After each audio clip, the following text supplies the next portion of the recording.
आज की वीडियो में देखेंगे कि कैसे वीडब्ल्यू ग्रुप की कार्स पे पोलो हो गई, वेंटो हो गई, रैपिड हो गई, तो उस पर जो एंटी शडर वाल्व है डीजल में, टीडीआई में, उसे कैसे क्लीन करते हैं ताकि जिस टाइम पे हम इंजन स्टार्ट करते हैं और बंद करते हैं तो डीजल इंजन कांपते हैं।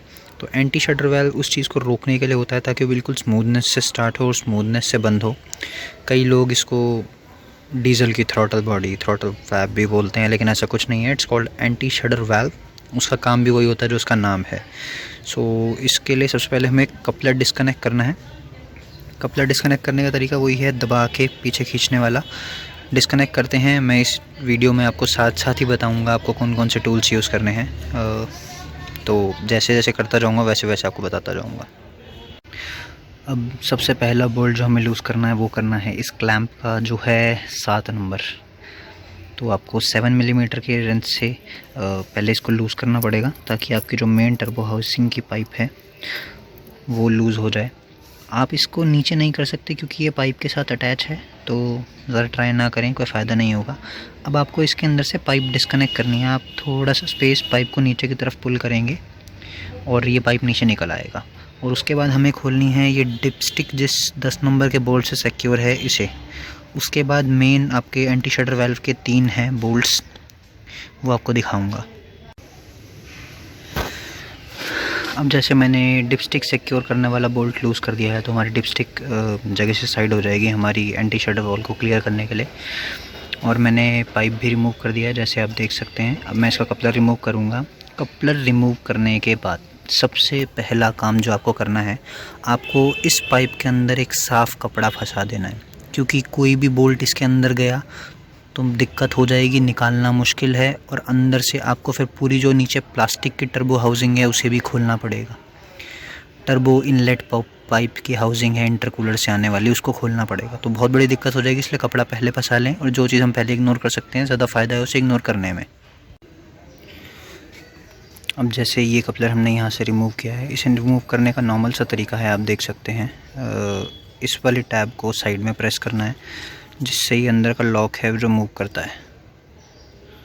इसको प्रेस करके पीछे की तरफ खींचना है और ये रिमूव हो जाएगी।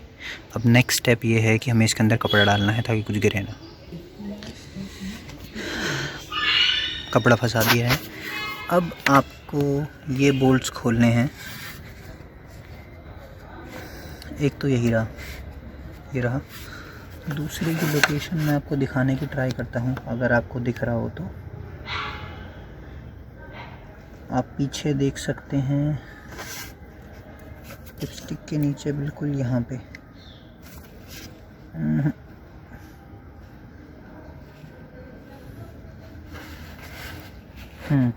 अब शायद दिख जाए। एक यहाँ पे है और तीसरा इसी साइड पे नीचे है।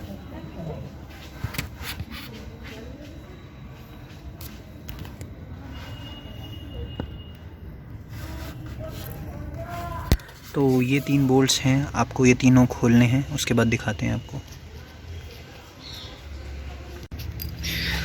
अब एंटी शडर वाल्व के तीनों बोल्ट्स खोल चुके हैं हम। ये हैं T25 बिट।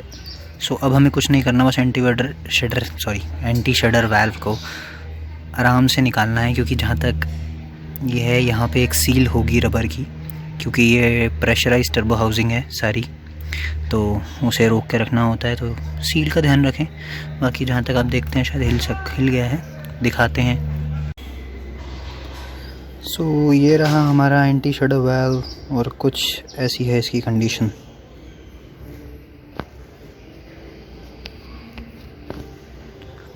कार्बन डिपॉजिट तो है, तो इसे क्लीन करते हैं। और जहाँ तक है आप शायद देख सकते हैं इसके बिल्कुल साइड पे गैस्केट भी है, तो इसी के अंदर आ गई है गैस्केट। अच्छी बात है, ये रही कोने पे।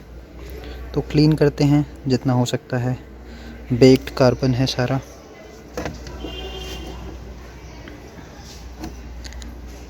इतनी आसानी से उतरेगा नहीं, तो जहाँ तक है हमेशा क्लीन करने के लिए पेट्रोल या डीजल किसी चीज़ से क्लीन करना पड़ेगा। क्लीन करते हैं फिर दिखाते हैं इसे। लेकिन हाँ, याद रखिएगा आपको इस फ्लैप की पोजीशन चेंज नहीं करनी है। जहाँ है जैसा है वैसा ही रहने दीजिए, ज़्यादा बढ़िया रहेगा। अब जैसा कि हम देख सकते हैं हमने ये पार्ट क्लीन कर लिया है। एंटी शटर वॉल अंदर से शाइनी हो गया है। कुछ कुछ पार्ट हैं बटरफ्लाई वाल्व के जो सही से साफ़ नहीं हुए हैं। जैसे एक साइड ये वाली साफ़ बिल्कुल सही हो गई है, पर ये वाली साइड क्लीन हो गई है, कोई डिपॉजिट नहीं है, बट उसके ऊपर ब्लैकनेस है। So may be the nature of the metal. I am extremely sorry. So अब इसको वापस लगाते हैं। जैसे उतारा था बिल्कुल वैसे ही लगाएंगे। अब इसका फ़ायदा क्या है? इसका फ़ायदा ये है कि जब गाड़ी बंद करते हैं, जब गाड़ी नई थी उस टाइम तो बिल्कुल झटका नहीं मारती थी या बिल्कुल शडर नहीं होता था, पर जैसे जैसे इसके अंदर कार्बन डिपॉजिट होना स्टार्ट हो गया, फिर ये धीरे धीरे शडर करना स्टार्ट कर गई, धीरे धीरे इंक्रीज़ होता चला गया। तो वो चीज़ इसके बाद एलिमिनेट हो जाएगी। आपकी जो स्टार्ट है और इंजन स्टॉप है वो थोड़ा स्मूथ हो जाएगा। अब जैसे कि हमने कपड़ा लगे लगे में तीनों बोल्ट टाइट कर दिए हैं एंटी शटर वाल्व के, प्लस जो डिपस्टिक का सिक्योर करने का बोल्ट था वो भी टाइट कर दिया है। अब हम कपड़ा निकालेंगे और सबसे पहला काम है हम अपना पाइप अपनी जगह पे फिट करेंगे। उसके बाद पाइप का जो ऊपर का जो हमारा क्लैंप है उसे टाइट करेंगे। And at last you have to check all the work you have done, कि कोई चीज़ आपसे छूट ना गई हो। सारे के सारे बोल्ट्स और जितने भी आपके स्क्रूज़ हैं, टॉक्स हो गए, नॉर्मल हेक्सागोनल हो गए। कपड़ा निकालने के बाद आपको लास्ट काम करना है to plug back the anti shadow valve back on. So you just have to connect this thing